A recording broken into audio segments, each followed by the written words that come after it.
Buenos días, le doy la bienvenida al curso de Química Inorgánica y tenemos una sesión más en esta oportunidad. El día de hoy vamos a hablar acerca de los ácidos y las bases. Vamos a ver de diferentes tipos de compuestos, productos, alimentos, verduras, entre otros, que van a tener diferencias entre sí. Vamos a hablar acerca del potencial de hidrógeno, cómo es que nosotros vamos a utilizarlo. Vamos a ver algunos ejercicios, vamos a hablar acerca también un poco de las características que cada sustancia justamente va a requerir para saber la calidad del agua también. Entonces, empecemos. Muy bien, nosotros empezamos mencionando, en este caso primero observando que es un ceviche, quien no lo ha comido, y mencionar de que este alimento, platillo de bandera de nuestro país, pues puede ser medido su acidez y determinarse, cuantificarse cuál es el nivel de acidez que tiene este platillo. Nosotros sabemos que uno de los productos o uno de los ingredientes necesarios o uno de los ingredientes principales, aparte del pescado, es el limón. Y un limón característico, pues, de nuestra zona prácticamente, que tiene una acidez que le va a dar un gusto en particular. Porque hay diferentes tipos de limones en realidad. Veamos lo siguiente. Según el enunciado, una persona consume 10 mililitros de ácido cítrico. Recordemos que ese ácido cítrico va a provenir del limón, al 5%. Acordemos ese 5%. Clases anteriores hemos visto que me representa el porcentaje. Y dice en un plato de ceviche. Y luego de un cierto tiempo tiene un malestar. Por lo que el médico le recomienda tomar 5,88 mililitros de un medicamento en base al hidróxido de magnesio. ¿Cuál es la concentración del hidróxido de magnesio en el medicamento recetado? Veamos lo siguiente. Cuando nosotros tenemos una acidez estomacal, es porque se ha segregado cierta cantidad de ácido. Ese ácido ha provocado que se eleve la acidez y tenemos problemas intestinales. Por lo general, se recomienda neutralizar ese exceso de ácido que se ha generado por producto de una digestión, puede ser, o un malestar estomacal en general. Y ese antiácido, como el nombre lo dice, es una base. Esta base es el hidróxido de magnesio, como lo podemos ver ahí. ¿Nosotros podríamos calcular la concentración de ese hidróxido de magnesio? Claro que sí. ¿Qué quiere decir? Por ejemplo, existen también tabletas que se utilizan, también en este caso en soluciones, pero podríamos determinar la concentración y en base a ello, pues calcular la cantidad. Aquí podemos observar que es un volumen, 5,88 mililitros. Y con eso se podría determinar la concentración. Y eso lo vamos a aprender en la clase del día de hoy. Así que sigamos. Veamos los siguientes. ¿Qué cosas sabemos nosotros de diversos tipos de productos? Como por ejemplo, tenemos aquí las naranjas. Se observa las naranjas. Identificas cuáles de estas sustancias son ácidas y son bases. ¿Las naranjas serán ácidos o bases? Pues colocamos la A de ácido porque nosotros sabemos que al momento de probarlo, pues efectivamente, ¿no? Tiene una acidez. Este es un jabón. Este jabón, si de repente no sabes, en este caso, a cuál de ellos pertenece, el de acá es una base. Los jabones, los detergentes, los productos de limpieza que van a ser derivados de una saponificación, que eso se va a ver en otros cursos, van a verlo, pues van a generar, por lo general, los jabones. Jabones que tienen un pH básico. Por lo general, los jabones tienen neutro para básico. ¿Por qué? Porque por lo general utilizan una soda y esta soda es el hidróxido de sodio. Lo otro que vemos aquí es una gaseosa. Las gaseosas son ácidas, tienden a tener una acidez. Por eso es que tener cuidado. Muchas gaseosas pueden provocar pues diferentes tipos de problemas, como por ejemplo gastritis, entre otros, ¿no?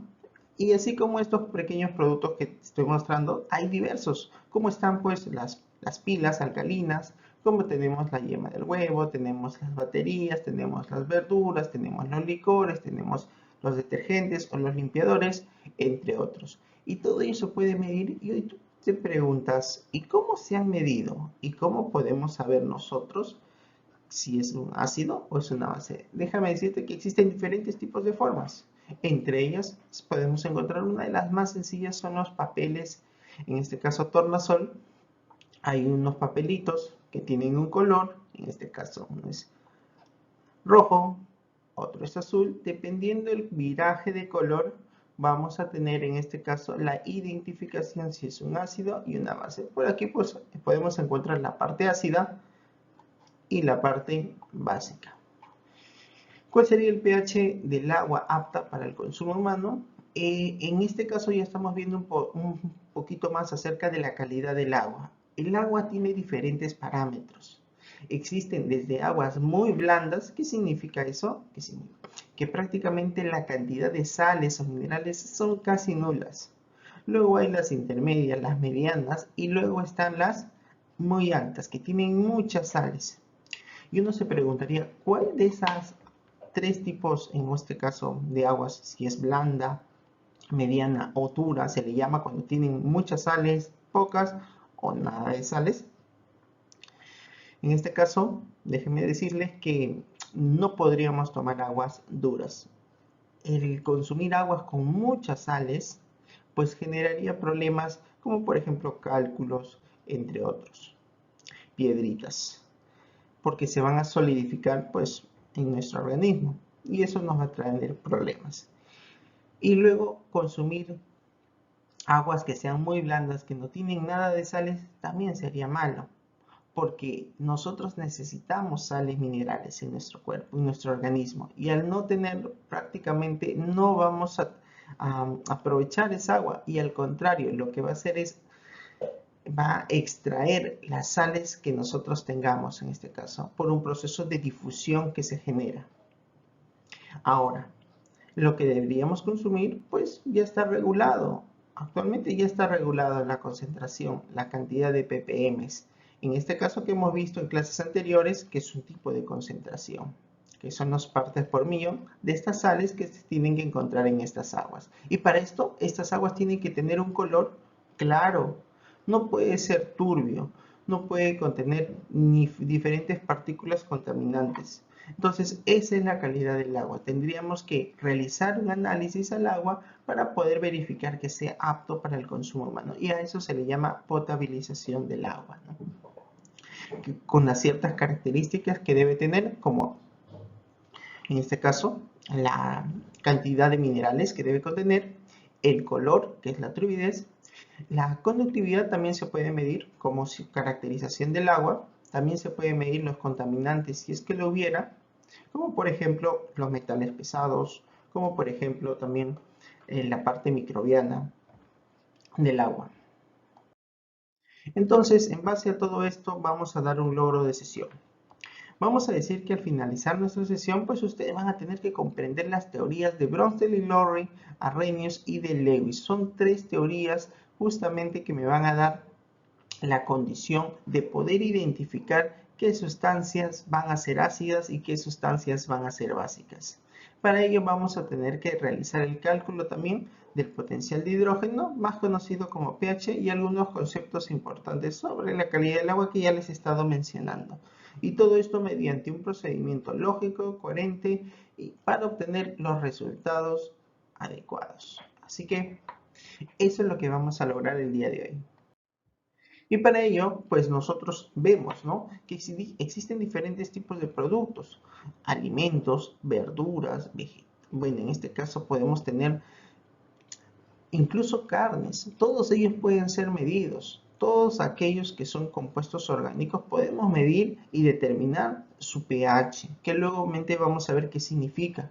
Y en base a ello, pues vamos a tener que caracterizarlos. Ahora, si yo te hablo de ácidos y bases, estas son sustancias que se pueden caracterizar por sus propiedades que manifiestan. Si yo te digo cuál es la característica de un alimento o de una verdura que sea ácida, ¿qué podríamos decir de aquellos tipos de alimentos ácidos? A ver. Y en general, de los ácidos en general, ¿no? De todos los ácidos. Por ejemplo, tienen un sabor agrio, es correcto, ¿no? El limón, la naranja, de repente por ahí el camu camu, son, en este caso, frutas que son bien ácidas. Y nosotros podríamos decir aquellas sustancias que también pueden ser ácidas, que pueden ser utilizadas en los laboratorios, como puede ser el ácido, en este caso sulfúrico, el ácido clorhídrico, el ácido nítrico, también en este caso están catalogados como sustancias ácidas y son corrosivos también. Esto quiere decir de que si nosotros le colocamos en un metal, están en contacto, pues lo va a corroer.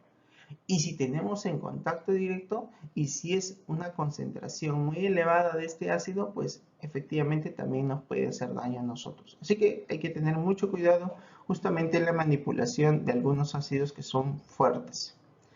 Tienen en este caso un color característico a los indicadores como puede ser la fenolftaleína, como puede ser el anaranjado de metilo o como también el vapor tornasol. En disoluciones acuosas conducen la electricidad, es correcto, eso quiere decir que se van a disociar y en este caso van a poder conducir la electricidad. Reaccionan con los metales, así es como les había comentado, reaccionan con los metales, por eso se da un proceso de corrosión. Y por último digo que se neutralizan estos de aquí con las bases. Y si estamos hablando de bases, pues hay que darle sus características. Estas bases hay que tener mucho cuidado porque también son corrosivas. Por ejemplo, el hidróxido de sodio, aquellos que son prácticamente bien concentrados, ¿no? Que tienen una alta concentración. Hay otros que tienen pues un nivel de basicidad bien bajo, como vienen a ser son los jabones. Están entre neutro y básico. Es por eso que se cataloga como un producto básico.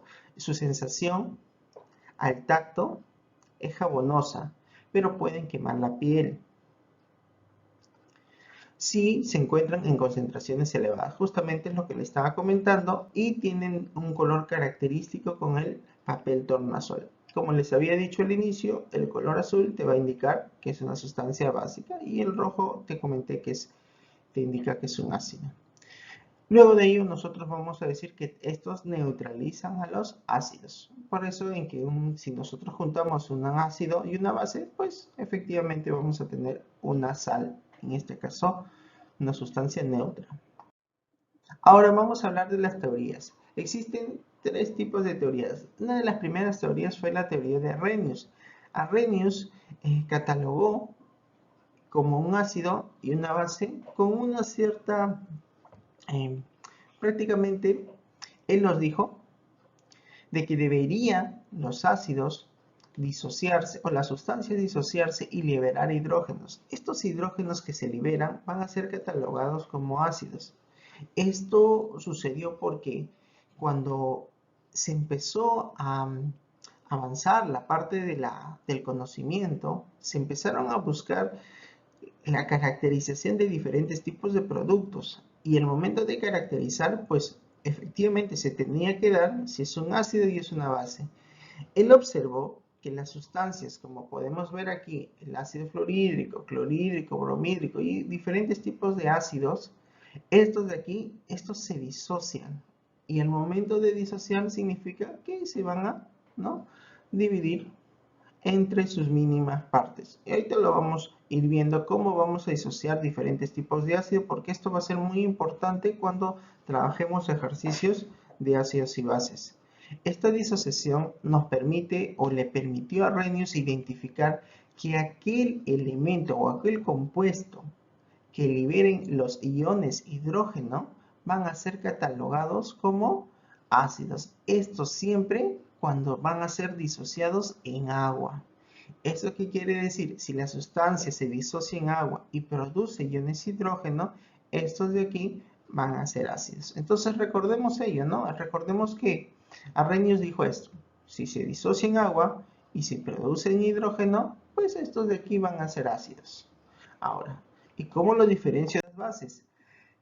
Antes de ver eso, pues justamente te quería indicar cómo disociar. Por ejemplo, si nosotros tenemos acá el ácido sulfúrico, este de aquí se puede disociar en un compuesto, como ya sabemos, este es un radical de un ácido. Este es el sulfato o el radical sulfato en este caso, como lo podemos ver aquí. Y este de aquí, pues los hidrógenos, la cantidad de hidrógeno tenemos que balancearlo, la cantidad de hidrógenos que puede liberar. Dos hidrógenos y en este caso el radical sulfato. Y si podemos darnos cuenta, él puede liberar dos hidrógenos. Si libera hidrógenos, pues es un ácido. Y efectivamente, él es el ácido sulfúrico. Efectivamente, la teoría de Arrhenius concuerda con lo que sabemos.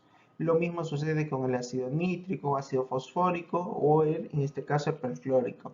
De todos ellos liberan hidrógenos. Es por eso que es considerado ácido. Luego existen otros tipos de ácidos, en este caso son ácidos orgánicos también que se van a disociar como son los ácidos carboxílicos. Ellos liberan la cantidad de hidrógenos, pero dependiendo de su grupo funcional. Por ejemplo, los ácidos carboxílicos, estos siempre van a tener el grupo COOH. Este de aquí siempre va a liberar un solo hidrógeno porque nosotros nos damos cuenta que tiene un solo hidrógeno. Y de repente tú te puedes preguntar, ¿y este? Este es un radical. Este de aquí puede ser cualquier radical. El que va a liberar es de la función. Y esta es la función. Entonces, como tiene un hidrógeno, libera un hidrógeno. Y es por eso que es catalogado como si fuera un ácido. Y efectivamente se comprobó que es un ácido orgánico, es el ácido carboxílico. Y las bases, si los ácidos eran aquellos que liberaban iones hidrógeno, las bases van a ser aquellos que van a liberar los iones OH. Estos iones OH van a ser característicos para las bases.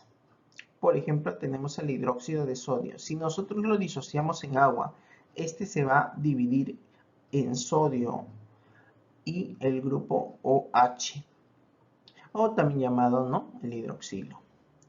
Estos de aquí, cuando te dicen acuoso, es porque efectivamente están ionizados o están disociados en agua. Libera grupos OH. Perfecto. Aquellos que liberen estos iones OH son catalogados como bases. Ya está. Entonces tenemos aquí lo mismo. Balanceamos, tenemos dos grupos OH. Esta es una base. Pero acá sucede algo. Existen diferentes tipos de compuestos que dentro de su estructura pues no tienen estos grupos OH, como por ejemplo tenemos a los alcoholes o al mismo amoníaco. El amoníaco, si nosotros lo vemos, el NH3, y nosotros queremos determinar justamente su característica del amoníaco, el amoníaco uno podría pensar de que es un ácido, ¿cierto? Porque él puede liberar hidrógenos. Tú dices, ya, de acuerdo a la teoría de Arrhenius, él libera hidrógeno, pues efectivamente viene a ser, porque tiene hidrógenos nada más, ¿no? 3 hidrógenos, y es un ácido. Pues justamente para estos tipos de compuestos se llegaba a determinar de que no tiene características ácidas, sino todo lo contrario. Pero esta teoría no pudo explicar. Y es por eso que surgen otras teorías. Cuando existen elementos o compuestos, en este caso, que ya no se encuentran dentro de las teorías o que ya no son explicados por esta teoría, es que aparecen teorías nuevas. Como por ejemplo la teoría de Bronsted y Lorry. Y acá tenemos algunas limitaciones. Estas se limitan solamente para disoluciones acuosas. Existen otros elementos que no se pueden explicar, como por ejemplo el amoníaco, el óxido de calcio o el mismo carbonato de sodio. Estos de aquí pues no pueden ser explicados mediante la teoría de Arrhenius. Es por eso de que surgen nuevas teorías, como la teoría de Bronsted y Lorry. Esta teoría te dice lo siguiente. Es muy fácil, en este caso, de poder distinguirlas también. Él dijo lo siguiente. Ácidos van a ser aquellas sustancias que ceden un ion hidrógeno. Y base van a ser aquellas sustancias que aceptan este ion hidrógeno. Para poder explicarlo mejor, pues vamos a verlo con un ejemplo. Mira, Acá tenemos nosotros un ácido. Esta es la forma general, HA, ácido. Este de acá va a liberar un hidrógeno, pero le va a ceder a otra sustancia. Y luego la base lo va a aceptar. Entonces, vamos a tener un ácido y una base. El ácido va a ser aquel que va a ceder o va a perder, como dice acá, ¿no? Perder, pierde un hidrógeno. Y la base va a ser aquel que lo va a capturar o lo va a aceptar. Ahora, en una reacción que vamos a ver, siempre van a haber pares conjugados. El ácido, cuando libera ese hidrógeno, pues va a tener su contraparte que va a ser una base conjugada. Y lo mismo sucede con la base. La base al momento de aceptar, pues ha tenido que recibir y en este caso tener su par conjugado, que va a ser el ácido conjugado. Y ahorita lo vamos a observar por aquí. Tenemos el ácido clorhídrico y tenemos al agua. El ácido clorhídrico libera un ion hidrógeno. ¿Qué quiere decir? Al momento de dar, ceder, otorgar, ¿no? Él se convierte en un ácido. Y la base, pues efectivamente lo está aceptando. Aquella sustancia, aquel componente que lo acepta, va a ser una base. Y efectivamente, al aceptar el agua, este ion hidrógeno, pues es una base. Con la teoría de Arrhenius no podríamos considerar al agua como una base porque no tiene grupos, en este caso OH, visibles al momento de liberar. Pero en esta teoría de Bronsted y Lorentz, sí. Ahora, este ácido, ¿cómo que nos estaría quedando con el ion cloruro? Pues nos damos cuenta de que el ion cloruro está aquí. Y este es el ácido, genera una base conjugada. Y luego la base genera un ácido conjugado. A eso le llamamos par conjugado. Entonces, para poder recapitular todo ello, decimos lo siguiente. El ácido es aquel que va a dar, va a otorgar iones hidrógeno. Y la base va a ser aquel que va a aceptar estos iones hidrógeno. Y por consiguiente vamos a tener su contraparte, ¿no? Su base conjugada y su ácido conjugado, respectivamente. Entonces, tenemos lo siguiente. Si nosotros tenemos el amoníaco recibe ion hidrógeno del agua. ¿Eso qué quiere decir? Que el agua también puede otorgar el hidrógeno. Y entonces, de lo que nosotros habíamos visto anteriormente, que él era el que aceptaba, pues ahora va a ser el que va a dar. Quiere decir que ahora va a ser un ácido.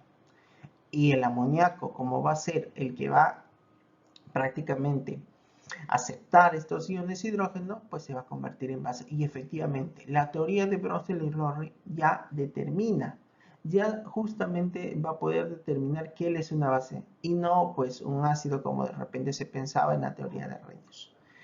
Y cada uno de ellos tiene su par conjugado también. Y si nos hemos podido dar cuenta, el agua en la anterior diapositiva era una base y en este es un ácido. A eso nosotros le llamamos sustancias anfóteras. Una sustancia anfótera es aquella que puede tener la característica de ácido o también puede tener característica de una base. Entonces puede comportarse como ambas, ácido o base, como por ejemplo el agua. Y el ácido clorhídrico, pues en este caso podemos tener algunas también excepciones, como me pueden decir acá, actúa como ácido frente al agua y puede actuar como una base frente al yoduro de hidrógeno. Entonces, nosotros tenemos que tener en cuenta que hay sustancias que se pueden comportar tanto como ácido o tanto como una base. Luego de ella, nosotros vamos a ver una teoría más, la teoría de Lewis. La teoría de Lewis es aquella teoría que va a englobar a las teorías anteriores. Tiene un mayor alcance.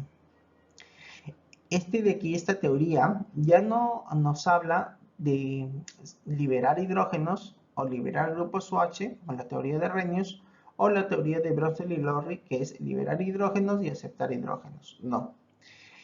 Aquí nos dicen lo siguiente. Los ácidos son las sustancias capaces de aceptar un par de electrones y formar enlaces covalentes coordinados, también conocido con el nombre, vamos a ponerlo aquí, enlace dativo. Y esto lo debes haber visto en tus primeras clases. Los enlaces dativos son aquellos enlaces que no ceden, no comparten, sino va a ser un enlace diferente que va a otorgar, que prácticamente le va a donar, por así decirlo, dativo, y se va a representar siempre los enlaces dativos con una flechita. Recordemos eso, los enlaces dativos son aquellos que van a, en este caso, representarse por una flecha.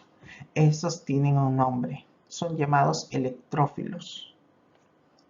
Así que los enlaces ácidos, recordemos, son enlaces capaces de aceptar un par de electrones. Aceptan los electrones, en este caso, y forman enlaces dativos o covalentes coordinados. Y las bases son sustancias portadoras de un átomo capaz de ceder un par de electrones. Te voy a poner un ejemplo. Si nosotros tenemos el nitrógeno está en el grupo número 5 de la tabla periódica. Eso quiere decir que tiene 5 electrones de valencia, 5 electrones en su última capa. Ahí están, 5 electrones. Y nosotros habíamos visto que al momento de hacer su estructura Lewis, él puede formar un enlace por aquí simple, otro enlace simple, puede formar 3 enlaces simples, o la combinación de enlaces dobles o triples incluso. Pero en la parte de arriba tienen un par de electrones ya pareados. Él no puede formar enlace simple, él no puede formar enlace doble. ¿El que puede formar? Enlaces dativos. Entonces, la sustancia portadora de un átomo capaz de ceder, este nitrógeno es capaz de ceder un par solitario de electrones para formar enlaces dativos. Claro que sí. A ello nosotros le llamamos pues justamente una base. Esta base pues a nosotros nos va a dar justamente la identificación o la condición de poder clasificarlo como una base Lewis. Y aquellos que en este caso van a ser capaces de aceptar este par de electrones van a ser ácidos Lewis. Nosotros lo vamos a ver aquí con un pequeño ejemplo. Miren, dicen así. Si nosotros tenemos, por ejemplo, aquí al agua, el agua va a tener, vamos a tener que verlo en este caso, con la sustancia, por ejemplo, como una estructura Lewis. Miren el agua. El agua tiene en este caso el oxígeno que se encuentra en el grupo número 6. Recordemos, el agua está en el grupo número 6. Eso quiere decir que tienen 6 electrones de valencia, 6 electrones en su última capa. Eso nos está indicando de que tiene la capacidad de poder dar este par de electrones como enlace dativo. Y justamente eso es lo que está sucediendo aquí. El agua tiene la capacidad de dar este enlace o este par de electrones como enlace dativo y prácticamente al momento de dar se convierte en una base. Y aquel que lo va a aceptar como este ion hidrógeno que tenemos aquí se convierte en un ácido. Y es por eso que se considera base Lewis y ácido Lewis. Siguiendo, nosotros podemos observar otro ejemplo. Tenemos en este caso aquí al amoníaco y como nosotros podemos observar que el amoníaco en su estructura Lewis tiene 2 pares de electrones capaces de ceder, en este caso, o disculpen, de compartir, en este caso al tetrafluoruro de boro y poder unirlos. Si nosotros nos damos cuenta, este par de electrones, al momento de unirse, él es capaz de dar este par de electrones. Y aquellos elementos, aquellos compuestos que tienen esa capacidad, van a ser considerados, pues, hemos dicho, ácido y una base Lewis, en este caso, respectivamente. ¿Qué significa ello? Que vamos a tener una gran amplitud para poder determinar si es que ellos se van a comportar como un ácido o si es que ellos se pueden comportar como si fuera una base. Ahora, Tengamos en cuenta lo siguiente. Cuando nosotros veamos, cada uno de ellos van a tener una cierta clasificación. La clasificación es la siguiente. Ácidos van a ser aquellos que van a ser considerados electrófilos y las bases van a ser considerados nucleófilos. Nucleófilos, bueno, por aquí un pequeño corrección, nucleófilos. Aquellos electrófilos van a ser aquellos que aceptan los electrones y acá tenemos en forma de cationes, y lo contrario que sucede con las bases, que van a ser los aniones. Podemos tener moléculas con un octeto incompleto o incluso pues con un par libre, como vemos aquí. Acá tenemos las características de cada uno de ellos y en base a ello pues nosotros vamos a poder determinar quién es un ácido o quién va a ser una base. Ahora, con todo esto nosotros podemos decir de que van a tener una repercusión con un elemento en particular, que es con el agua. Y a esto se le va a llamar la autoionización del agua. Y sucede lo siguiente, y este punto es muy importante para poder determinar, en este caso, el potencial de hidrógeno del agua. A 25 grados Celsius, la concentración del ion hidrógeno y del hidroxilo es de 10 a la menos 7 molar. Recordemos, este M mayúscula es concentración molar, viene de molaridad. ¿Qué sucede? La concentración de los iones hidrógeno o de los iones grupos OH hidroxilo pues son iguales y es igual a 10 a la menos 7 molar. Recordemos estos valores, van a ser muy importantes. ¿Por qué? Porque hemos visto en clases anteriores de que nosotros vamos a tener equilibrios químicos, y los equilibrios químicos recordemos que se puede determinar básicamente con una constante. Y a esto nosotros les vamos a llamar una constante de equilibrio, pero vamos a ver nosotros que esta constante de equilibrio va a ser para el agua. Si nosotros tenemos la disociación del agua, tenemos el hidrógeno y tenemos el OH, ¿no? Grupos hidrógeno y OH para la disociación, pues sabemos que son los productos hidrógeno, grupos hidroxilo, y abajo tenemos el agua. Ahora, como sabemos que el agua es líquida, ¿no? Como sabemos que el agua es líquida porque está disociado, pues nosotros lo vamos a, en este caso, obviar. Recuerden que esto tenía un valor de la unidad. Es por eso que la constante nos está quedando simplemente la multiplicación de la concentración de los iones hidrógeno y de la concentración de los grupos hidroxilo.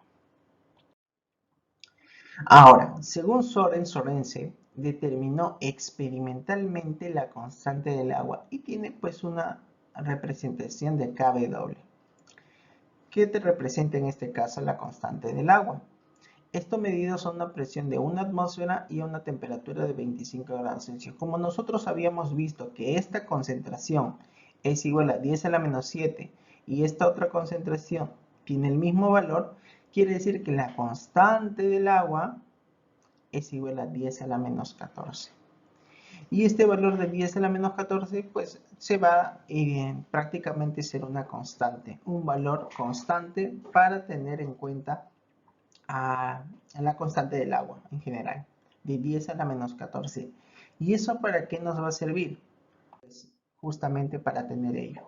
Si nosotros tenemos la constante del agua, que es la multiplicación de la concentración del hidrógeno y los grupos OH, la constante del agua se conoce, es 10 a la menos 14.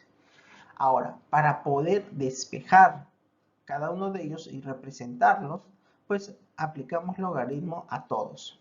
Ahí está, aplicamos la función logaritmo a todos y nosotros sabemos por propiedad de logaritmos que este menos 14 baja y ahí lo tenemos. Y luego vamos a tener logaritmo de 10 en base 10, sabemos que es 1.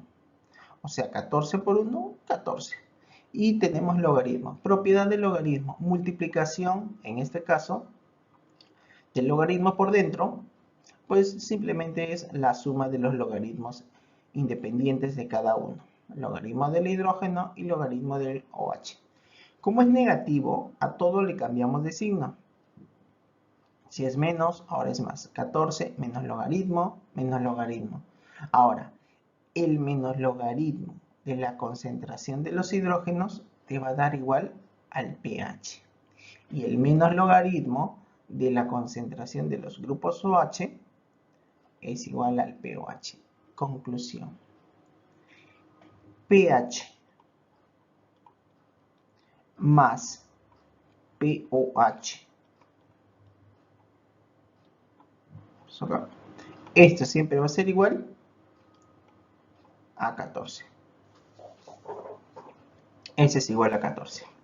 Así que justamente de aquí sale la definición de que la suma del pH y el pOH siempre va a ser igual a 14. Entonces definamos el pH es menos logaritmo de la concentración y el pOH menos logaritmo de la concentración de los grupos OH. Entonces así vamos a medir la acidez y así vamos a medir la basicidad. Acá lo tenemos, pH 7 siempre y cuando tengamos la concentración de los iones hidrógeno o la concentración de los iones hidroxilo. Y acá tenemos la definición general, ¿no? pH más pOH igual a 14.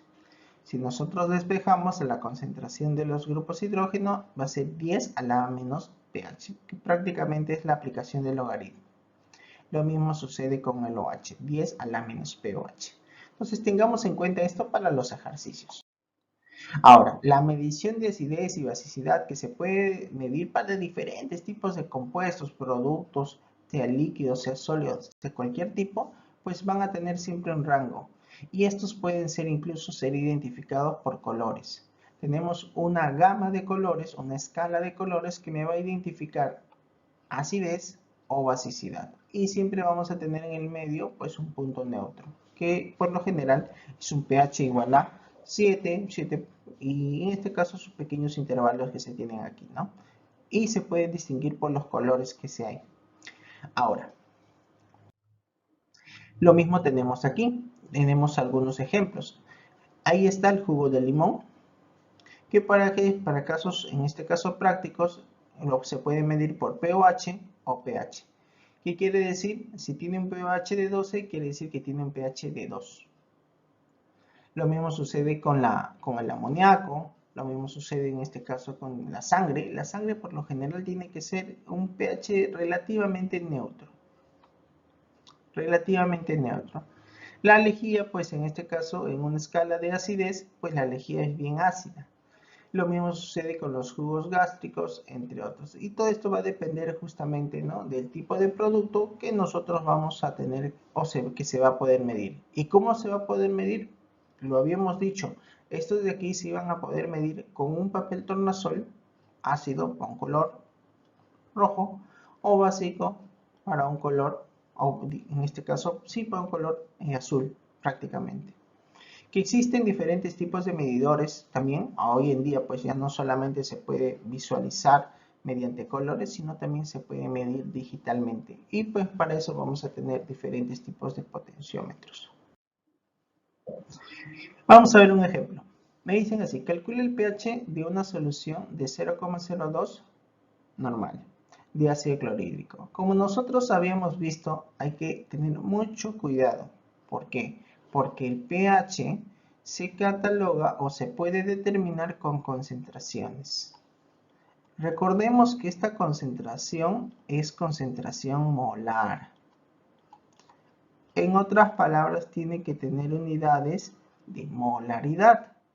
Al momento de tener molaridad, pues no podemos trabajar con normalidad. Esto no se puede hacer, así que tengamos mucho cuidado. Para eso, nosotros tenemos que convertir primero. Nosotros sabemos que la normalidad viene a ser el parámetro de reacción multiplicado por su molaridad.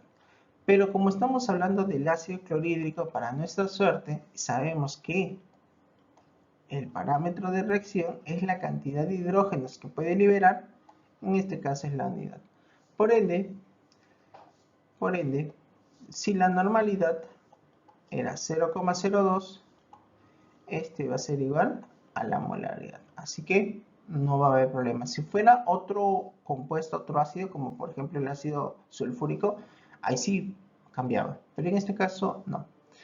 Ahora, lo que se hace es disociar. El ácido clorhídrico se disocia en hidrógeno y se disocia en iones cloro. Si él es 0,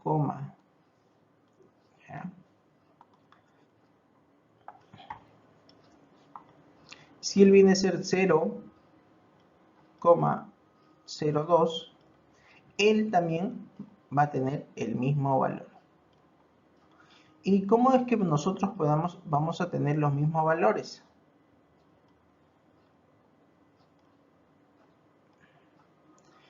Esto nos va a indicar básicamente este valor estequiométrico. Lo vamos a colocar con otro color. Ahí está. Los coeficientes estequiométricos a nosotros nos van a indicar, en este caso, la proporción con las cuales ellos van a tener en concentraciones. Si hubiese sido 2 su coeficiente, en este caso estequiométrico para el hidrógeno, pues se multiplicaba por 2. Y si hubiese sido 3, lo multiplicábamos por 3. Y así sucesivamente. Ahora, ¿qué es lo que sucede en la parte de acá abajo? Me piden calcular el pH. Acá está, el pH es el menos logaritmo de la concentración molar. Ah, ya, todo es molar. Y ahí está, pH menos logaritmo de 0,02 molar, solamente por las unidades, y al final lo calculamos y esto nos sale 1,7. Y así podemos calcular nosotros el pH o el nivel de acidez que tiene en este caso este ácido clorhídrico. Lo mismo sucede pues con este otro ejemplo. A nosotros nos dice calcule el pH de una solución acuosa de hidróxido de calcio al 0,05 molar y a una temperatura de 25 grados Celsius. Lo primero que debemos hacer es identificar que el hidróxido de calcio puede ser disociado en agua. Al momento de ser disociado, este de aquí pues me va a determinar de la siguiente manera. El calcio se va a disociar con el grupo OH. ¿Cuántos grupos OH tengo? Tengo 2. Un solo calcio está totalmente balanceado. Si a mí me dicen que él es 0,05 molar, los iones calcio también va a ser lo mismo. Porque recordemos que el coeficiente estequiométrico te va a dar la relación de la concentración. Pero mira, acá es 2 por 0,05. ¿Esto qué quiere decir? De que ahora él tiene un valor de 0,1 molar. Ya está. Entonces, si a mí me piden el pH y tengo grupos OH, yo no puedo calcular directamente el pH. No se puede. Lo que yo debería calcular es cuando tengo grupos OH, yo debo calcular el pOH. Y acá lo tenemos. pOH. El pOH es el menos logaritmo de la concentración de los grupos OH.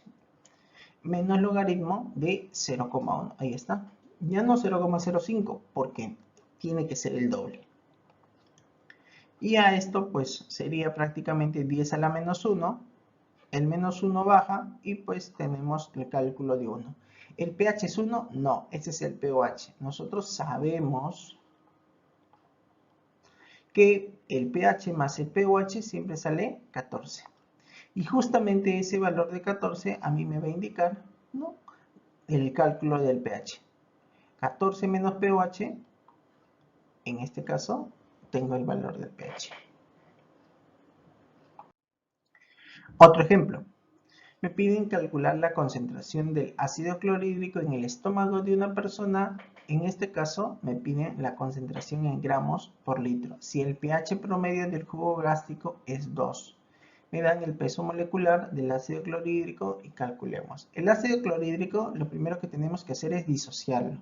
Lo disociamos en hidrógeno y lo disociamos en cloro, iones cloruro en este caso. ¿Cuánto tengo de cada uno de ellos? Todavía no lo sé. El único dato que tengo es el dato del pH. Y acá está el pH. El pH es 2. Entonces, para determinar este cálculo, yo tengo pH 2. Entonces tenemos ahí 2. Este es igual al menos logaritmo.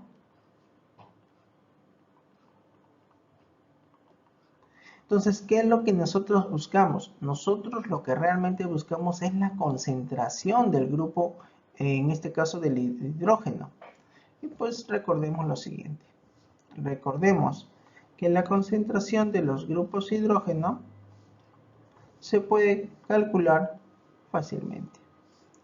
Él se puede calcular como 10 a la menos, en términos generales lo vamos a colocar así, pero se puede de aquí, ¿no?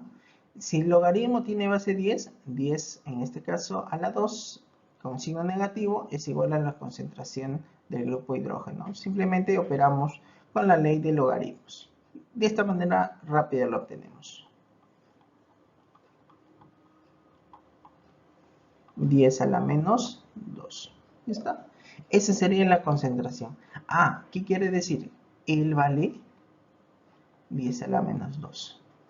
Espera, tenemos el mismo coeficiente estequiométrico. Entonces, él también tiene que ser 10 a la menos 2. Y él 10 a la menos 2 también. Por el mismo. Entonces, nosotros podemos llegar a la conclusión de que la concentración del ácido clorhídrico es igual a 10 a la menos 2. ¿Y este de aquí qué unidades tiene? Recordemos que es concentración molar. Y toda concentración molar tiene las unidades de molaridad. Y la molaridad no es nada más y nada menos que moles por litro. Entonces, colocamos aquí. Mol por litro. A nosotros nos están pidiendo la concentración, en efecto, pero nos están diciendo que debemos dar en gramos por litro. Listo.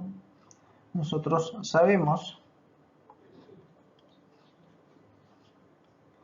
una mol. ¿A cuánto equivale? Acá está el dato. Una mol equivale a 36,45 gramos. Y ya está. Y con esto nosotros podríamos determinar, bueno, acá eliminamos él y podríamos determinar los gramos por litros que tiene. Entonces, lo colocamos acá.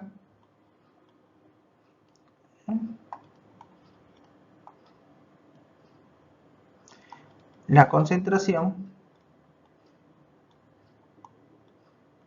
del ácido clorhídrico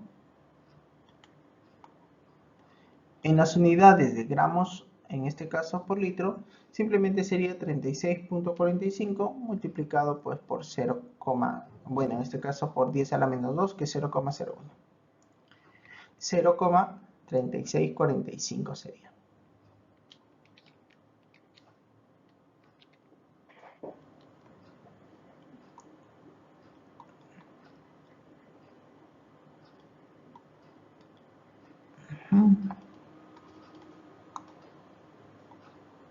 Ya está. Y lo dejamos redondeado con él. No nos olvidemos sus unidades, gramos por litro. Y listo.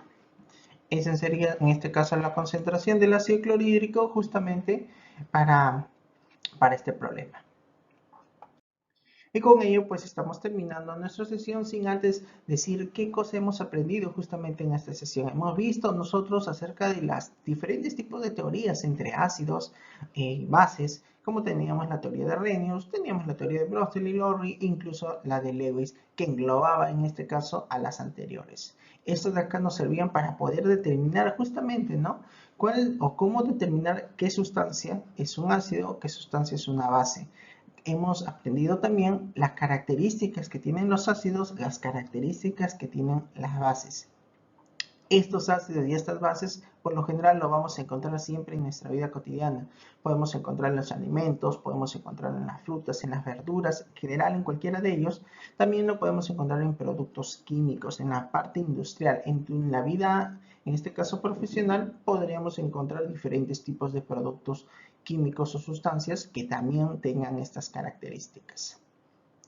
En general podríamos decir de que hemos aprendido acerca de las teorías, hemos aprendido a cómo reconocer, a utilizar en este caso el potencial de hidrógeno y justamente ello aplicarlo en compuestos o en sustancias que van a ser diluidas en agua.